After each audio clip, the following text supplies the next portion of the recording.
إن الحمد لله نحمده ونستعينه ونستغفره ونعوذ بالله من شرور أنفسنا ومن سيئات أعمالنا من يهده الله فلا مضل له ومن يضلل فلا هادي له وأشهد أن لا إله إلا الله وحده لا شريك له وأشهد أن محمدًا عبده ورسوله أما بعد فإن خير الحديث كتاب الله وخير الهدي هدي محمد صلى الله عليه وسلم وشر الأمور محدثاتها وكل محدثة بدعة وكل بدعة ضلالة وكل ضلالة في النار فقد قال الله تعالى في كلامه المجيد أعوذ بالله من الشيطان الرجيم يا أيها الذين آمنوا كتب عليكم الصيام كما كتب على الذين من قبلكم لعلكم تتقون عن أبي هريرة رضي الله تعالى عنه قال قال رسول الله صلى الله عليه وسلم من صام رمضان إيمانا واحتسابا غفر له ما تقدم من ذنبه رواه البخاري ومسلم۔ معزز محترم سامعین و سامعات حضرات، خطبہ جمعہ کا موضوع جیسا کہ معلوم ہے ماہ رمضان، اہمیت و فضیلت۔ رمضان المبارک ہمیں دستک دے رہا ہے، رمضان المبارک ہمارے سر پر ہے۔ چند ہی گھنٹوں میں یوں سمجھیے ایک دو دن کے اندر رمضان المبارک کا وہ مہینہ شروع ہونے والا ہے جس مہینہ کی پہلی رات ہی سے اللہ رب العالمین جنت کے دروازوں کو کھول دیتا ہے، جہنم کے دروازے اللہ تعالیٰ بند کر دیتا ہے، شیطانوں کو اللہ تعالیٰ جکڑ دیتا ہے، اور رمضان المبارک کی پہلی رات ہی سے اللہ رب العالمین جہنمیوں کو جہنم سے آزاد کر دیتا ہے۔ اللہ رب العالمین ایسی راتیں اور ایسے مہینے ہمیں نصیب فرمائے، آمین یا رب العالمین۔ تو آئیے شروع کرتے ہیں رمضان المبارک۔ رمضان یہ رمض یرمض سے ہے جس کا معنی جلنا جلانا کے ہے، چونکہ یہ مہینہ گرمیوں کے موسم میں آتا ہے، اور خصوصاً عرب ممالک کے اندر گرمیوں کی شدت آپ جانتے ہیں، تو ان کے پیر جل جاتے تھے۔ آج بھی جو لوگ عمرہ حج کرنے جاتے ہیں، آپ بغیر چپل کے چل کے دیکھیے تو 1 منٹ نہیں چل سکتے، جل جاتے ہیں۔ تو اسی مناسبت سے پیر کا جلنا، اسی مناسبت سے اس مہینے کا نام پڑا رمضان، پیر کو جلا دینے والا مہینہ، المبارک بابرکت مہینہ، جس میں اللہ رب العالمین کی طرف سے خیر و برکت کا نزول ہوتا ہے۔ اور رمضان کا ایک معنی سلف صالحین نے یہ بھی بتایا کہ رمضان یہ مہینہ انسان کے گناہوں کو جلا دیتا ہے، یعنی مٹا دیتا ہے، اسی لیے اس مہینے کا نام پڑا رمضان۔ اور مبارک اس لیے اللہ کی برکتیں، خیر و برکتوں کا نزول ہوتا ہے اس مہینے میں۔ رمضان المبارک وہ مہینہ جس مہینے میں اللہ رب العالمین کی طرف سے خیر و برکت کا نزول ہوتا ہے، اور اس مہینے میں انسان کے گناہوں کو معاف کیا جاتا ہے، یہ ہے رمضان المبارک کا معنی۔ اس کے بعد آتا ہے الصیام، روزہ۔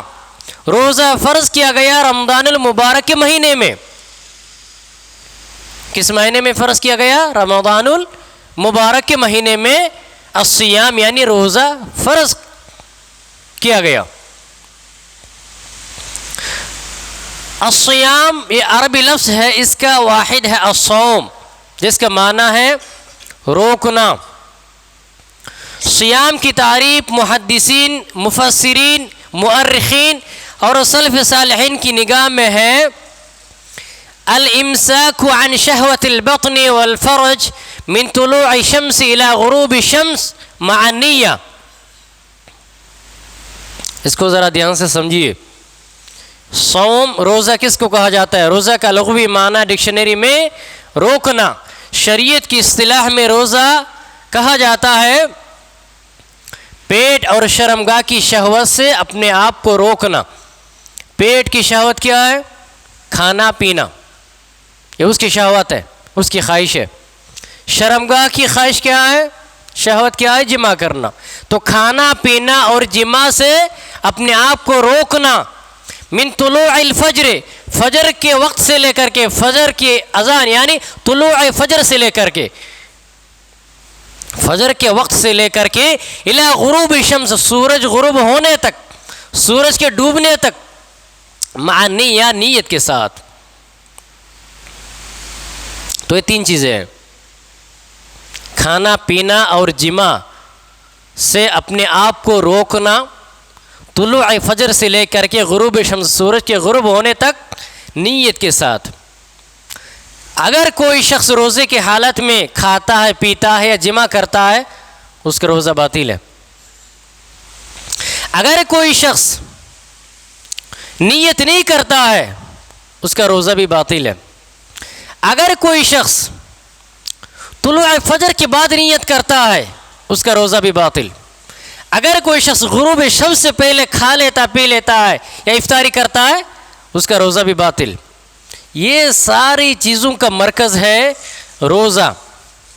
خالص نیت کے ساتھ اپنے آپ کو کھانے پینے، شہوت، جمع، صحبت سے روکنا، فجر کے وقت سے لے کر کے سورج کے غروب ہونے تک. اسی لیے یاد رکھیے روزے کے قبول ہونے کے لیے شرط نیت. النیت شرط لکل عمل، ہر عمل کی قبولیت کے لیے نیت کا کرنا، نیت کا ہونا شرط ہے. تو فجر کی اذان سے پہلے، فجر کے وقت سے پہلے آپ نیت کرنا آپ کے لیے شرط ہے، ضروری ہے. فرض روزہ کے لیے شرط ہے کہ آپ فجر سے پہلے نیت کرنا. نفل روزہ آپ سورج کے طلوع ہونے تک آپ نیت کر سکتے ہیں، لیکن فرض میں کیا شرط ہے؟ طلوع فجر، فجر کے وقت سے پہلے آپ کو نیت کرنا ہے. من لم یجمع او من لم ینوی الصیام قبل طلوع الشمس فلا صیام له. صحیح مسلم کی روایت ہے. رسول اکرم صلی اللہ علیہ وسلم نے فرمایا فجر کے وقت سے پہلے جس نے روزے کی نیت نہیں کی، اس کا روزہ نہیں ہوا. تو دل کے اندر نیت کرنا یہ ضروری، اس کو یاد رکھیے. اذان سے پہلے پہلے آپ نیت کر لیجئے. روزے کو فرض کیا گیا رمضان المبارک کے مہینے میں سن 2 ہجری میں، سن 2 ہجری میں. اور رسول اکرم صلی اللہ علیہ وسلم 9 رمضان پائے. سن 11 ہجری میں رسول اکرم صلی اللہ علیہ وسلم کی وفات ہوتی ہے. تو 11 سے 2 مائنس کریں گے تو 9 رمضان رسول اکرم صلی اللہ علیہ وسلم پائے، اور 9 رمضان کا روزہ رسول اکرم صلی اللہ علیہ وسلم رہے. سن 2 ہجری میں رمضان المبارک کا روزہ فرض کیا گیا. صوم کیا ہے؟ رکن من ارکان الاسلام. اسلام کے کتنے ارکان ہیں؟ 6 ارکان میں سے کیا ہے؟ صوم ہے. اگر کوئی شخص روزے کا انکار کرتا ہے تو وہ اسلام کے دائرے سے خارج ہے. اگر کوئی شخص انکار کی وجہ سے انکار کر کے، ڈینائی کر کے روزہ نہیں رکھ رہا، اس کا مطلب ہے وہ دائر اسلام سے خارج ہے، مسلم نہیں ہو. اگر کوئی شخص کاہلی، سستی کی وجہ سے روزے کو ترک کر دیتا ہے تو یہ کبیرہ گناہ ہے. اللہ تعالیٰ سے وہ فوراً توبہ کر لے اخلاص کے ساتھ، اور اس کی جتنی جلدی ہو سکے قضا کر لے. ایک قول تو یہ ہے. دوسرا قول ہے علامہ ابن تیمیہ، شیخ ابن باز، شیخ عثیمین وغیرہ کی بھی قول ہے، لیکن علامہ ابن تیمیہ اس معاملے میں تھوڑا سخت ہے. وہ فرماتے ہیں جو شخص کاہلی اور سستی کی وجہ سے ایک روزہ کو چھوڑ دے، وہ روزہ نہیں رکھے گا، اس کی طرف سے روزہ قبول ہی نہیں کیا جائے گا. جبکہ اور ائمہ کرام فرماتے ہیں نہیں، یہ کبیرہ گناہ ہے، اللہ تعالیٰ سے فوری توبہ کر لے اور اس روزے کی جتنی جلدی ہو سکے ایز سون ایز پاسبل اس کو قضا کر لے۔ یہ راجح قول ہے۔ اس کے بعد ایک اہم چیز جو رمضان المبارک کا روزہ فرض کیا گیا، یہ 3 مراحل میں ایک مرتبہ ہی فرض نہیں کیا گیا۔ اس کی وجہ ہے جس سے شراب کو 3 مراحل میں حرام قرار دیا گیا۔ اسلام دیکھیے یہ لاجیکلی کتنا بہترین دین ہے، جو کبھی بھی اس کے ماننے والوں پر ظلم یا کوئی حکم فوراً صادر نہیں کرتا ہے، حالات کے اعتبار سے آہستہ آہستہ۔ سب سے پہلے مسلمانوں پر روزہ تھا عاشورہ کا۔ کس کا؟ عاشورہ کا روزہ کیا ہے؟ محرم الحرام کی 10ویں تاریخ کا جو روزہ ہے اس کو کیا کہا جاتا ہے؟ عاشورہ۔ یہ روزہ تھا مسلمانوں میں، لیکن مستحب تھا، واجب اور فرض نہیں تھا۔ اس کے بعد یا ایھا الذین آمنوا کتب علیکم الصیام کما کتب علی الذین من قبلکم لعلکم تتقون۔ سورۃ البقرہ آیت نمبر 185 کے ذریعے کہا گیا اے مومنو تم پر روزہ فرض کیا گیا، تم سے پہلے لوگوں پر بھی فرض کیا گیا تھا۔ یعنی جتنے بھی آسمانی مذاہب ہیں، آسمانی کتابیں، سب میں روزے کا حکم ہے۔ آسمانی جتنی بھی شریعت ہے، ہر شریعت میں روزے کا حکم دیا گیا۔ لعلکم تتقون، اس کا سبب یہ بیان کیا گیا تاکہ تم تقوی اختیار کرو، متقی بن جاؤ، پرہیزگار بن جاؤ۔ اس آیت کے بعد میں اخیر میں کیا کہا گیا کہ وعلی الذین یطیقونہ فدیۃ طعام مسکین فمن تطوع خیرا فہو خیر لہ۔ جو روزہ رکھے اس کے لیے بہتر ہے۔ جو لوگ روزہ رکھنے کی طاقت نہیں رکھتے وہ فدیہ دے۔ جن کے پاس طاقت ہے لیکن مشکل سے، یعنی جن کو روزہ رکھنا مشکل ہو رہا ہے، وہ لوگ فدیہ دے۔ وَأَن تَصُومُوا خَيْرٌ لَكُمْ، لیکن اگر روزہ رکھو تو تمہارے لیے بہتر ہے۔ ان کنتم تعلمون، اگر تمہیں علم ہو تو اختیار دیا گیا۔ طاقت ہے روزہ رکھو، طاقت نہیں ہے تو فدیہ دو۔ تو فدیہ اور روزہ رکھنے میں اختیار دیا گیا۔ پھر اس کے بعد اللہ رب العالمین نے سورۃ البقرہ کے آخر ایک آیت میں اللہ رب العالمین نے یہ آیت نازل فرما کر کے ہر ایک شخص پر رمضان المبارک کا روزہ فرض قرار دیا۔ آیت کیا ہے؟ شہر رمضان الذی انزل فیہ القرآن ھدی للناس وبینات من الھدی والفرقان فمن شہد منکم الشہر فلیصم۔ فمن شہد منکم الشہر، تم میں سے جو شخص اس مہینے کو پالے، فلیصم، وہ روزہ رکھے۔ ومن كان مريضا او على سفر فعدة من ايام اخر، ہاں تم میں سے جو مریض ہو، جو مسافر ہو، اور دوسرے ایام میں روزہ رکھ لے۔ یرید اللہ بکم اليسر، اللہ تمہارے ساتھ آسانی چاہتا ہے۔ ولا یرید بکم العسر، اور تمہارے ساتھ تنگی اور مشکل اللہ تعالیٰ نہیں چاہتا۔ اللہ ہمیشہ مومنوں کے ساتھ آسان کرتا ہے، آسانی چاہتا ہے، آسانی کا معاملہ اللہ رب العالمین چاہتا ہے۔ تو اس آیت میں ہر مومن پر روزہ کا فرض قرار دیا گیا، اختیار کو ختم۔ ہاں جو دیکھیے اس کو ذرا سمجھیے، نماز یہ انسان پر کب معاف ہے بولیے تو؟ مرد پر معاف نہیں ہے، لیکن عورتوں کے لیے نماز 2 حالت میں معاف ہے۔ کون سی 2 حالت؟ حالت حیض اور حالت نفاس میں۔ تو نماز کبھی تو معاف ہے عورت کے لیے، لیکن صیام کا دیکھیے، صیام کبھی بھی معاف نہیں ہے۔ نماز کا فدیہ ہے، اگر کوئی شخص نماز نہ پڑھ سکے تو فدیہ دے گا، نماز کا فدیہ نہیں ہے۔ نماز کسی حالت میں عورت کے لیے معاف ہو سکتی ہے، لیکن روزہ ایک ایسا اسلام کا رکن ہے جو کسی کے لیے کسی بھی حال میں معاف نہیں ہے، یا تو روزہ رکھے یا تو فدیہ دے۔ اللہ اکبر، یہ ہے صیام۔ حالت حیض حالت نفاس میں روزہ نہ رکھ سکے تو معاف نہیں ہے، بعد میں رکھے، بعد میں طاقت نہیں ہے تو کم سے کم فدیہ دے۔ یہ ہے روزے کی الگ اہمیت۔ اسی لیے اللہ کے رسول صلی اللہ علیہ وسلم نے فرمایا کہ روزہ رکھو لا عدل لہ، روزے کے برابر کوئی عمل ہے ہی نہیں۔ اسی مناسبت سے کہا کہ نماز چلو کسی حال میں معاف ہے، اسلام کی جتنی بھی ارکان ہے، جیسے نماز مسلمان ہونے کے بعد کلمہ شہادت کے بعد نماز ہے، تو نماز چلو ایک حالت میں معاف ہے، حالت حیض نفاس میں معاف ہے۔ زکوٰۃ ہر حال میں واجب نہیں ہے اور ہر شخص پر بھی واجب نہیں ہے۔ اس کے بعد حج ہر شخص پر بھی واجب نہیں ہے اور ہر حالت میں بھی واجب نہیں ہے۔ لیکن صوم ایک ایسا اسلام کا رکن ہے جو ہر حال میں رکھنا ہے، نہیں رکھنا تو کم سے کم اس کی طرف سے فدیہ دینا ہے، یہ معاف نہیں ہے۔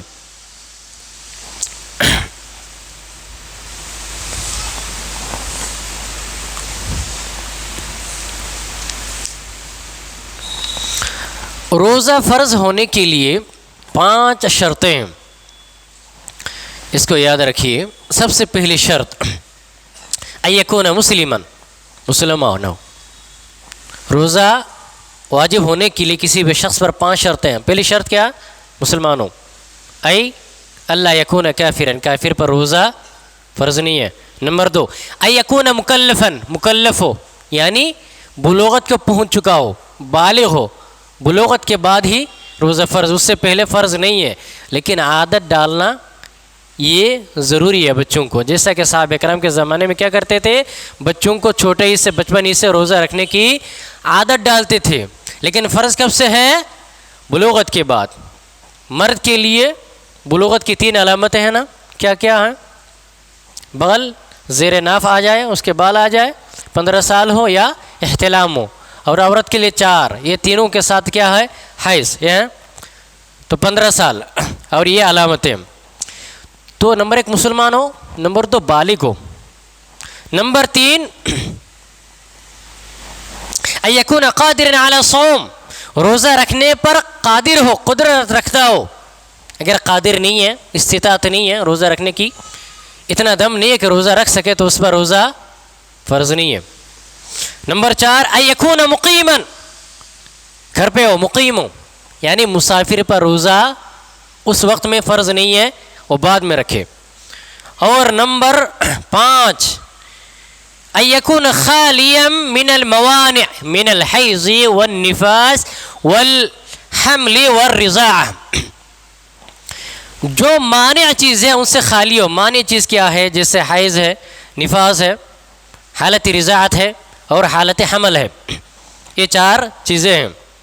تو اس میں ایک عورت حالت حیض میں، حالت نفاس میں یا حمل کے حالت میں یا رضاعت کے حالت میں اس پر روزہ کیا ہے؟ فرض نہیں ہے، بلکہ بعد میں رکھے گی۔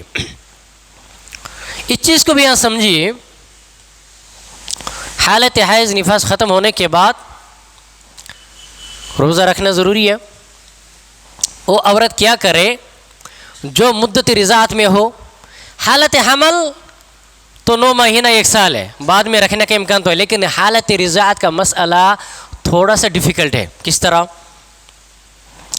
1 سال تو پیٹ کے اندر بچہ، اس حالت میں بچے کا اگر نقصان ہو تو روزہ نہیں رکھنا ہے، اور اکثر علماء کہتے ہیں نہیں رکھنا چاہیے، بچے کا بڑا نقصان ہوتا ہے، لیکن ڈاکٹر کا مشورہ لینا ضروری ہے۔ حالت حمل میں 1 سال گیا، اسی میں بچہ ہونے کے بعد 2 سال دودھ، مدت رضاعت، تو کتنے سال ہوئے؟ 3 سال۔ تو 3 سال میں روزہ کیسے رکھے؟ تو ان کے لیے اختیار ہے، اگر استطاعت ہے رکھے، نہ تو فدیہ دے۔ سمجھ میں آ رہا؟ مدت رضاعت کی بات کر رہا ہوں۔ حالت حمل ان کے اختیار ہے، مدت رضاعت 2 سال، ایک عورت 3 سال میں کیا کرے؟ تو علماء نے کہا کہ اس کے لیے اختیار ہے، اگر استطاعت ہے تو روزہ رکھے، استطاعت نہیں ہے تو فدیہ دے۔ کتنا فدیہ دے گا؟ 750 گرام چاول یا گیہوں یا اس کی قیمت ہر دن کے بدلے میں، ہر دن کیا دے دے یا ایک ساتھ اخیر میں دے دے، 750 گرام چاول یا گیہوں کی قیمت، یا چاول دے یا اس کی قیمت دے دے، یہ ہے فدیہ۔ تو چیز کو بھی یاد رکھیے۔ تو حالت رضاعت یا مدت رضاعت میں عورت کیا کرے؟ ان کے لیے اختیار ہے، استطاعت رکھے اور نہ فدیہ دے دے، اس کو یاد رکھے۔ لیکن حالت حیض اور نفاس میں اگر ہو تو اس کے بعد اس کا فدیہ نہیں ہے، بلکہ اس کا قضا ضروری ہے، یہ صرف حالت رضاعت کی بات کہے گی یا حالت حمل کی بات کہی گئی؟ اب آئیے روزے کی فضیلت کے تعلق سے چند احادیث تھے، چند احکام و مسائل، اب فضیلت کی طرف چلتے ہیں۔ ابو ہریرہ رضی اللہ تعالیٰ عنہ سے مروی ہے، یہ مسند احمد کی روایت ہے، رسول اکرم صلی اللہ علیہ وسلم نے فرمایا اتاکم شہر رمضان شہر مبارک فرض اللہ عز وجل علیکم صیامہ تفتح فی ابواب السماء۔ رسول اکرم صلی اللہ علیہ وسلم نے فرمایا رمضان المبارک کا مہینہ تمہارے پاس آ چکا ہے، اللہ رب العالمین نے اس کا روزہ تم پر فرض قرار دیا ہے، تفتح فیہ ابواب السماء، اللہ رب العالمین آسمان کے دروازے کھول دیتا ہے، وتغلق فیہ ابواب الجحیم، اور جہنم کے دروازوں کو اللہ تعالیٰ بند کر دیتا ہے، جہنم کے دروازے بند کر دیے جاتے ہیں، وتغل فیہ مردۃ الشیاطین، اور شیطان کو جکڑ دیا جاتا ہے، فیہ لیلۃ خیر من الف شہر، رمضان المبارک میں ایک ایسی رات ہے جس کی عبادت 1000 مہینے سے بہتر ہے، من حرم خیرہا فقد حرم، جو شخص اس کے خیر و برکت سے محروم رہ گیا وہ شخص بدبخت ہو گیا، وہ شخص محروم ہو گیا۔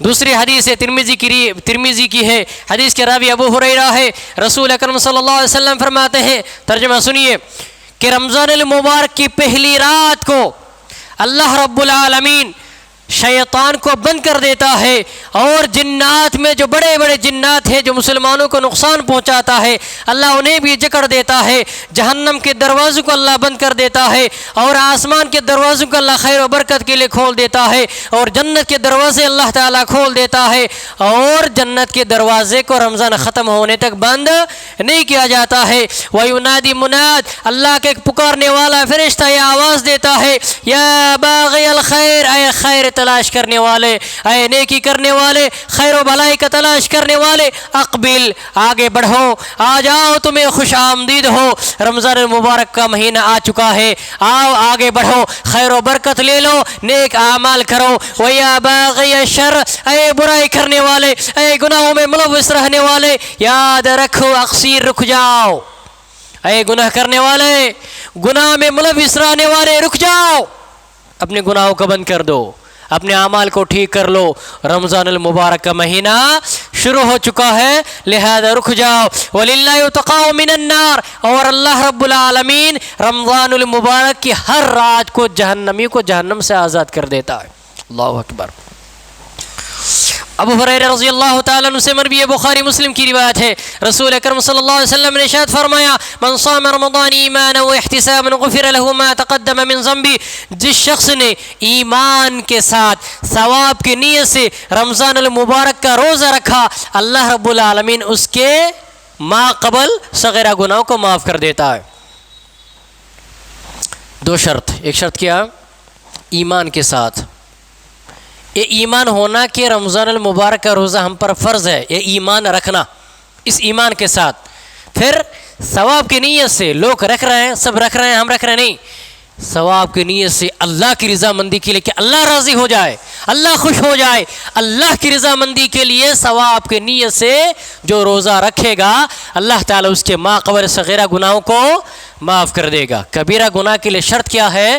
انسان اللہ تعالیٰ سے خالص توبہ کرے، ورنہ کبیرہ گناہ معاف نہیں ہوگا۔ صغیرہ گناہ بغیر معاف چاہے انسان کے نیک اعمال سے مٹا دیے جاتے ہیں، لیکن کبیرہ گناہ جب تک اللہ تعالیٰ سے انسان خالص توبہ نہیں کرتا ہے معاف نہیں کیا جاتا ہے۔ صغیرہ اور کبیرہ گناہوں کے یہ فرق ہے۔ کبیرہ گناہ کون؟ جس کبیرہ گناہ کے لیے سزا، وعید، دھمکی، غضب، ان جیسی چیزوں کا ذکر کیا گیا ہو ان کو کبیرہ گناہ کہا جاتا ہے۔ سزا مقرر ہو، وعید ہو، لعنت ہو، اللہ کے غضب ہو، ان جیسی چیزوں کا ذکر کیا گیا وہ کبیرہ گناہ ہے، ورنہ بقیہ یہ سب کیا ہے؟ صغیرہ گناہ ہے۔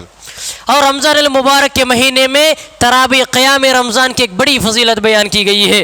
رسول اکرم صلی اللہ علیہ وسلم فرماتے ہیں، بخاری مسلم کی روایت ہے، حدیث کے راوی ابو ہریرہ رضی اللہ تعالیٰ عنہ ہے، رسول اکرم صلی اللہ علیہ وسلم نے فرمایا من قام رمضان ایمانا واحتسابا غفر له ما تقدم من ذنبه، جس شخص نے ایمان کے ساتھ ثواب کی نیت سے اللہ کی رضا مندی کے لیے قیام رمضان کیا، یعنی رمضان المبارک میں تراویح کی نماز پڑھی، تو اللہ رب العالمین نے اس کے ما قبل سارے صغیرہ گناہوں کو معاف کر دیا۔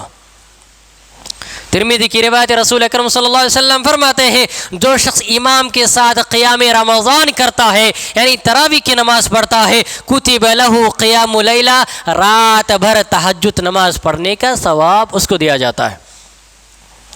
تو امام کے ساتھ تراویح کی نماز پڑھنا اس کی فضیلت کیا ہے؟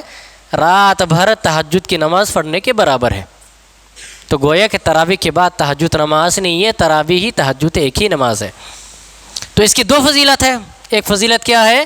اللہ تعالیٰ صغیرہ گناہوں کو معاف کر دیتے اس کے ذریعے، اور دوسرا رات بھر تہجد پڑھنے کا ثواب ملتا ہے تراویح کی نماز جماعت کے ساتھ پڑھنے سے۔ لیکن تنہا پڑھیں گے تو یہ ثواب نہیں ملے گا، یاد رکھیے۔ اسی لیے جماعت کے ساتھ تراویح پڑھنے کی یہ فضیلت، مع الامام کہا گیا، امام کے ساتھ، جماعت کے ساتھ۔ آگے سنیے، سہل بن سعد رضی اللہ تعالیٰ عنہ حدیث کے راوی ہے، یہ بھی بخاری مسلم کی روایت ہے۔ رسول اکرم صلی اللہ علیہ وسلم فرماتے ہیں جنت کے اندر ایک ایسا دروازہ ہے جس کا نام کیا ہے؟ ریان۔ اس جنت کے دروازے سے صرف روزے دار، روزہ رکھنے والے داخل ہوں گے۔ ان کے داخل ہونے کے بعد یہ دروازہ بند کر دیا جائے گا، کسی کے لیے کھولا نہیں جائے گا، اور قیامت کے دن پکارا جائے گا این الصائمون، کہاں ہے روزے دار، کہاں ہے روزہ رکھنے والے، آ جاؤ اور ریان سے داخل ہو جاؤ۔ جنت کے کتنے دروازے ہیں؟ 8۔ جہنم کے 7۔ جنت کے 8 دروازے کون کون؟ ان میں سے ایک ریان ہے، یاد رکھیں، سنیے۔ باب الصلاۃ، نمازیوں کے لیے۔ اس کے بعد باب الصیام، باب الصیام بولے تو روزہ رکھنے والوں کے لیے کیا؟ باب الریان۔ باب الصلاۃ، باب الریان۔ باب الزکاة، زکاة دینے والوں کے لیے۔ اس کے بعد باب الحج، اس کے بعد باب الذکر، اس کے بعد باب التوبہ، اس کے بعد باب الایمن۔ یہ کل 8 ہوئے۔ باب الایمن یہ ان لوگوں کے لیے ہے جو بغیر حساب و کتاب کے جنت میں داخل ہو جائیں گے۔ وہ کس دروازے سے؟ باب الایمن۔ تو یہ کل 8 جنت کے دروازے ہیں جن سے جنتی لوگ اپنے اپنے اعمال کے حساب سے داخل ہوں گے۔ باب الصلاۃ، باب الریان، باب الزکاة، باب الحج، باب الجہاد، باب التوبہ، باب الذکر اور باب الایمن۔ یہ کل 8 دروازے، اور جہنم کے 8 ہے، اس کو انشاءاللہ کبھی بیان کریں گے۔ آگے سنیے، ابو سعید خدری رضی اللہ تعالیٰ عنہ حدیث کے راوی، صحیح بخاری مسلم کی روایت ہے، رسول اکرم صلی اللہ علیہ وسلم فرماتے ہیں جو شخص اللہ کی رضا مندی کے لیے اللہ کے راہ میں ایک دن کا روزہ رکھے گا، اللہ رب العالمین اس شخص کے جسم کو، اللہ رب العالمین اس شخص کے چہرے کو جہنم کی آگ سے 70 سال کی مسافت کے برابر دور کر دے گا۔ اللہ اکبر۔ یہ ہے نفل روزہ رکھنے کی فضیلت۔ اگر کوئی شخص ایک نفل روزہ اللہ کی رضا مندی کے لیے رکھتا ہے تو 70 سال کی مسافت کے برابر اللہ تعالیٰ اس شخص کو جہنم کے آگ سے دور کر دے گا۔ اب فرض روزے کی فضیلت آپ لوگ حساب کر لیجیے۔ اللہ اکبر۔ یہ ہے فرض روزے کی فضیلت۔ آگے سنیے، حذیفہ بن یمان رضی اللہ تعالیٰ عنہ حدیث کے راوی ہے، مسند احمد کی روایت، رسول اکرم صلی اللہ علیہ وسلم فرماتے ہیں جس شخص نے اللہ رب العالمین کی رضا مندی کے لیے توحید کے اقرار کر لیا، توحید کو اپنا لیا، اور توحید کو اقرار کرنے کے بعد توحید ہی کی حالت میں، اسی حالت میں اس کی موت ہو گئی تو وہ شخص ضرور بالضرور جنت میں داخل ہو جائے گا۔ اس کے بعد رسول اکرم صلی اللہ علیہ وسلم نے فرمایا جس شخص نے اللہ کی رضا مندی کے لیے روزہ رکھا اور اسی حالت میں اس کی موت ہو گئی وہ شخص ضرور بالضرور جنت میں داخل ہو جائے گا۔ اس کے بعد آپ صلی اللہ علیہ وسلم نے فرمایا جس شخص نے اللہ کی رضا مندی کے لیے اللہ کی راہ میں صدقہ کیا، زکوٰۃ دیا، اور صدقہ زکوٰۃ دینے کے بعد اسی وقت اس کی موت ہو گئی، اسی حالت میں موت ہو گئی، دخل الجنہ، وہ جنت میں ضرور بالضرور داخل ہو جائے گا۔ روزے کی حالت میں انتقال ہونے کی فضیلت کیا ہے؟ اگر وہ شخص توحید پرست ہے، روزے کی حالت میں موت ہو گئی، وہ شخص جنت میں جائے گا۔ رسول اکرم صلی اللہ علیہ وسلم کا وعدہ ہے۔ واصلہ بن اسقع سے روایت ہے، یہ صحیح الجامع کی روایت ہے، مسند احمد کے اندر بھی روایت آئی ہے، روایت بالکل صحیح ہے۔ رسول اکرم صلی اللہ علیہ وسلم نے فرمایا کہ ابراہیم علیہ السلام کو جو صحیفہ دیا گیا، صحف ابراہیم و موسیٰ، ابراہیم علیہ السلام کو جو صحیفہ دیا گیا یہ رمضان المبارک کی پہلی رات میں نازل کیا گیا، اور تورات کو اللہ رب العالمین نے رمضان المبارک کی 6 دن میں نازل کیا، اور انجیل کو اللہ رب العالمین نے 13ویں دن میں، رمضان مبارک کے 13ویں دن میں نازل کیا۔ اور زبور کو اللہ رب العالمین نے رمضان المبارک کے 18ویں دن میں نازل کیا اور رمضان المبارک کو 24ویں دن اللہ رب العالمین نے نازل کیا۔ اس حدیث کی امام محمد نے روایت کیا۔ اس حدیث کو بیان کرنے کا مطلب یہ ہے کہ آسمانی جتنی بھی کتابیں ہیں وہ سب کس مہینے میں نازل کی گئی؟ تورات، زبور، انجیل، قرآن، صحف ابراہیم، صحف موسیٰ، ساری کتابوں کا نزول ہوا رمضان المبارک میں۔ تو اس سے اندازہ لگائیے کہ رمضان المبارک کی اہمیت اور فضیلت کیا ہے۔ اسی لیے رمضان المبارک کو شہر القرآن، رمضان قرآن کا مہینہ کہا جاتا ہے۔ رمضان کا مہینہ قرآن کا مہینہ، شہر رمضان الذی انزل فیہ القرآن، جس میں قرآن کو نازل کیا گیا۔ قرآن کا رمضان المبارک سے بڑا گہرا رشتہ ہے۔ قرآن سیکھنے، سکھانے، پڑھنے، پڑھانے، سمجھنے، سمجھانے کا ایک بہترین موقع ہے۔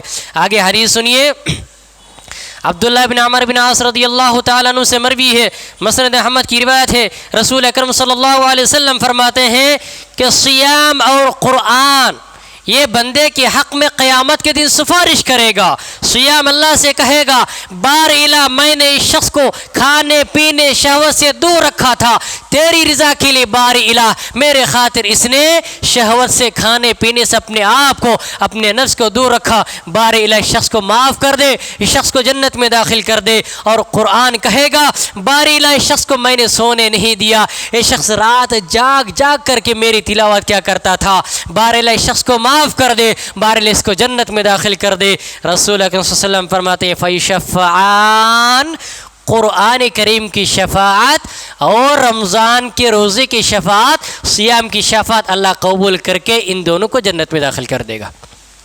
اللہ اکبر۔ رات کا ایک حصہ قرآن کی تلاوت کیجئے تاکہ آپ اور ہم اس میں آ جائیں۔ قرآن آپ اور ہمارے حق میں تاکہ قیامت کے دن اللہ سے سفارش کرے۔ رات کا ایک حصہ صحابہ کرام کی ایک عادت تھی، رات میں تھوڑا سا ایک صفحہ کیوں نہ ہو، رات کا ایک حصہ کم سے کم جاگ کر کے آپ قرآن کی تلاوت کیجیے، کیونکہ کہا گیا نا کہ انہی لوگوں کے حق میں قرآن سفارش کرے گا جو رات جاگ کر کے، اسے تو عموماً سب کے لیے کرے گا لیکن خصوصاً ان لوگوں کے لیے جو رات جاگ کر کے قرآن کی تلاوت کرتا۔ کریں گے انشاءاللہ، کم سے کم رمضان مبارک میں کوشش تو کیجیے۔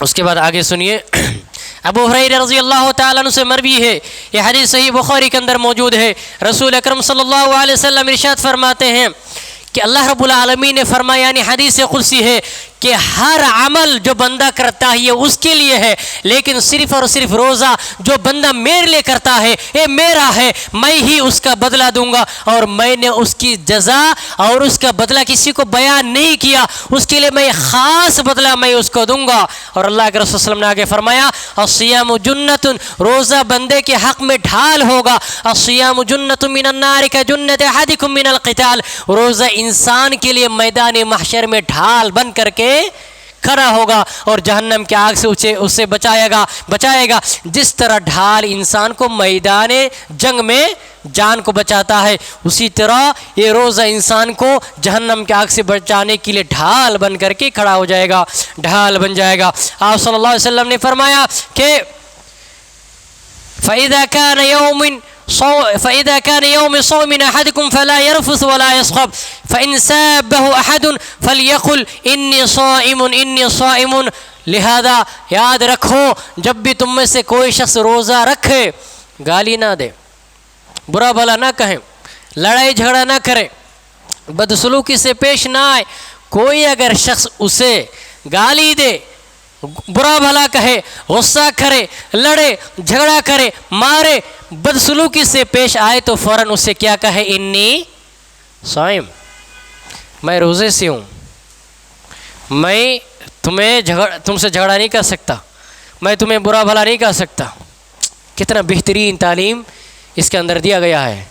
ایک مومن کو کہا گیا روزے کی حالت میں کسی کے ساتھ برا سلوک نہ کرو، گالی مت دو، جھگڑا نہ کرو، لڑائی مت کرو، اگر تم سے کوئی کرنا چاہے فوراً اسے کیا کہو انی صائم، بھائی میں روزے سے ہوں، میں یہ سب نہیں کر سکتا۔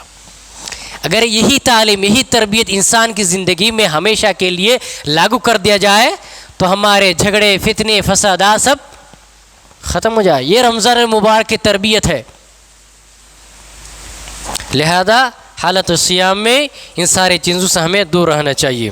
اس کے بعد اللہ کے رسول صلی اللہ علیہ وسلم اسی حدیث میں فرماتے ہیں للصائم فرحتان، ایک روزہ دار کو، ایک روزہ دار شخص کو، روزہ رہنے والے شخص کو دو خوشیاں ملتی ہے. ایک خوشی جو دنیا کے اندر ہی ملتی ہے، وہ جب افطار کرتا ہے روزے کی حالت میں، افطاری سامنے رکھ کر کے جب وہ روزہ کھولتا ہے، افطاری کرتا ہے، اس کو بڑی خوشی ملتی ہے، اس کو بڑا سکون ملتا ہے. یہ دنیا کا سکون ہے، یہ دنیا کی خوشی ہے. اور آخرت میں جو خوشی ملے گی روزہ رکھنے کی وجہ سے، اللہ رب العالمین کا دیدار، کہ جب روزہ دار بندہ اللہ کو دیکھے گا اس کو سب سے زیادہ خوشی ہوگی. اللہ تعالیٰ نے جو کہا حدیث قدسی میں کہ ہر عمل کا بدلہ مقرر ہے سوائے روزے کو، اس کو میں بدلہ دوں گا. وہ بدلہ کیا معلوم؟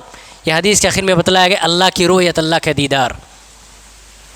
سمجھ میں آیا کہ رمضان المبارک یا صیام کی سب سے بہترین اور اہم فضیلت کیا ہے؟ کہ روزہ دار بندے سے اللہ رب العالمین ملاقات کرے گا. ہر روزہ دار جس نے اخلاص کے ساتھ، ایمان کے ساتھ روزہ رکھا ہو، وہ یقیناً اللہ رب العالمین کو دیکھے گا، اللہ کی رؤیت نصیب ہوگی. یہ ہے فضیلت جو اللہ رب العالمین نے کہا کہ میں ہی بدلہ دوں گا. اس کا بدلہ یہ ہے. تو ہر روزہ دار شخص جس نے ایمان کے ساتھ روزہ رکھا ہو، اللہ رب العالمین سے ملاقات ہوگی انشاءاللہ. اللہ رب العالمین کی رؤیت ہوگی. اللہ رب العالمین ہمیں اللہ سے ملاقات اور اللہ کی رؤیت، اللہ کا دیدار نصیب فرمائے. آمین. تو یہ کوئی چیز نہیں ہے جو لوگ کہتے کہ اللہ رب العالمین کی رؤیت یا اللہ سے ملاقات خاص لوگوں کے لیے ہوگا. نہیں، ہر مومن بندہ جس نے ایمان رکھا ہو، جس نے توحید کو اپنایا ہو، وہ اللہ رب العالمین کو دیکھے گا. جس نے روزہ رکھا ہو، ہر مومن بندہ، ہر موحد بندہ جس نے ایمان کے ساتھ، اخلاص کے ساتھ روزہ رکھا ہو، اللہ رب العالمین کو دیکھے گا. اللہ کی رؤیت ہوگی، اللہ کا دیدار ہوگا، اللہ سے ملاقات ہوگی. اور مومن کو سب سے زیادہ خوشی جنت میں اللہ کی رؤیت سے ہوگی. جنت کی ساری نعمتوں کو بھول جائے گا اللہ کو دیکھنے کے بعد. اللہ اکبر. ابو ہریرہ رضی اللہ تعالیٰ عنہ سے مروی ہے، بیہقی کی روایت ہے، رسول اکرم صلی اللہ علیہ وسلم فرماتے ہیں 3 طرح کے لوگ ایسے ہیں جن کی دعا کو اللہ رب العالمین کبھی رد نہیں کرتا ہے. ان میں سے دعوت الصائم، روزہ دار بندہ جب ہاتھ اٹھاتا ہے اللہ رب العالمین اسے خالی ہاتھ نہیں لوٹاتا ہے. دعوت المظلوم، مظلوم شخص جب ہاتھ اٹھا کر کے اللہ سے فریاد کرتا ہے تو اللہ رب العالمین اسے خالی ہاتھ نہیں لوٹاتا ہے. دعوت المسافر، مسافر شخص جب ہاتھ اٹھا کر کے اللہ سے دعا کرتا ہے تو اللہ تعالیٰ مسافر کو واپس نہیں لوٹاتا، اس کے خالے نہیں لوٹاتا ہے. عبداللہ بن عباس رضی اللہ تعالیٰ عنہ سے مروی ہے، بخاری مسلم کی روایت ہے، رسول اکرم صلی اللہ علیہ وسلم فرماتے ہیں کہ رمضان المبارک کا مہینہ آتا ہے. عبداللہ بن عباس فرماتے ہیں کہ رسول اکرم صلی اللہ علیہ وسلم رمضان المبارک کا مہینہ شروع ہوتی آپ ایسا لگتا تھا کہ جلد بازی میں ہے، کسی جلد بازی میں ہے. آپ جلدی کرتے تھے ہر چیز کو کرنے میں. قرآن کی تلاوت کے لیے جلدی کرتے تھے کہ جلدی جلدی قرآن کی تلاوت کرے، جلدی جلدی نیک عمل کرے. نماز کے لیے جلدی جلدی مسجد جانا. یعنی رسول اکرم صلی اللہ علیہ وسلم اپنے آپ کو ہر نیک کام کے لیے جلدی کر دیتے تھے تاکہ وقت ختم نہ ہو جائے، تاکہ رمضان ختم نہ ہو جائے. اسی لیے رسول اکرم صلی اللہ علیہ وسلم اپنے آپ کو ہر کام میں، ہر نیک عمل میں جلدی جلدی کرتے تھے کہ تاکہ وقت ختم نہ ہو اور زیادہ سے زیادہ نیک عمل کریں. آپ سخی بن جاتے تھے. ریح مرسلہ کہا گیا، تیز و تند ہوا سے بھی زیادہ اللہ کے رسول صلی اللہ علیہ وسلم سخی بن جاتے تھے، یعنی نیک عمل کے لیے جلدی کیا کرتے تھے. وَسَارِعُوا إِلَى مَغْفِرَةٍ مِّن رَبِّكُمْ وَسَابِقُوا إِلَى الْخَيْرَاتِ. اللہ نے کہا کہ خیر کے کام میں سبقت کرو، جلدی کرو. اللہ کے رسول صلی اللہ علیہ وسلم رمضان المبارک کا مہینہ شروع ہوتے ہی ایسا لگتا تھا کسی چیز کی جلد بازی میں ہے. اللہ کے رسول صلی اللہ علیہ وسلم کسی چیز کی جلدی میں ہے، یعنی اس چیز کی جلدی کہ رمضان ختم ہو رہا ہے میرا اور میں نے کیا کیا، اس چیز کی جلد بازی رہتی تھی رسول اکرم صلی اللہ علیہ وسلم کو. ایک آخری حدیث بیان کر کے اپنی بات ختم کر رہا ہوں.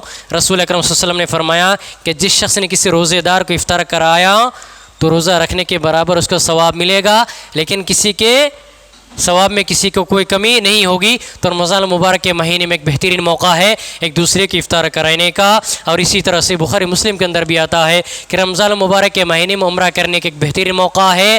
تعدل حجۃ معی. رسول اکرم صلی اللہ علیہ وسلم نے کیا فرمایا؟ جس نے رمضان المبارک میں عمرہ کیا اس نے میرے ساتھ حج کیا۔ تو یہ تھے چند احادیث رمضان المبارک کے اہمیت و فضیلت میں کے بارے میں۔ اللہ تعالیٰ سے دعا کرتے ہیں اللہ رب العالمین ہمیں رمضان المبارک کا مہینہ نصیب فرمائے، رمضان المبارک کا صیام، قیام، تراویح، لیلۃ القدر اور زیادہ سے زیادہ صدقہ خیرات اور نیک عمل کرنے کی توفیق عطا فرمائے۔ اللہ رب العالمین ہم میں سے جو لوگ اس دنیا سے انتقال کر چکے ہیں ان کی مغفرت فرما۔ اللہ رب العالمین جو زندہ ہے انہیں سمجھنے کی اور رمضان المبارک کا صیام و قیام کے اللہ توفیق عطا فرما، آمین یا رب العالمین۔